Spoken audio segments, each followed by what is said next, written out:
පළවෙනි ප්‍රශ්නේ කියනවා නියත පරිමාවක් ඇති වාදනයක F2 සහ සියොන් කරලා තියෙනවා කියලා.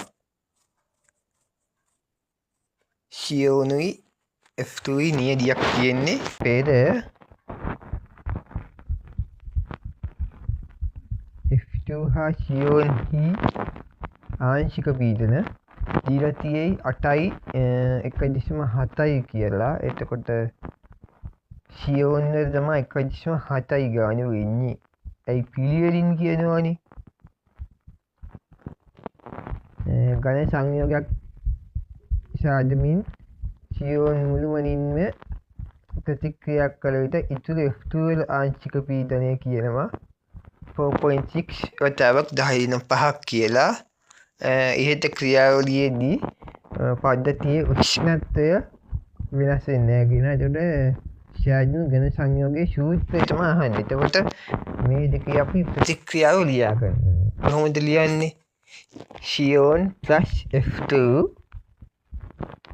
එතකොට උත්තර දිහා බැලුවාම හැම එකේම සියොනුයි F2යි තියෙන. එතකොට F වල සංඛ්‍යාව තමයි වෙනස් වෙන්නේ.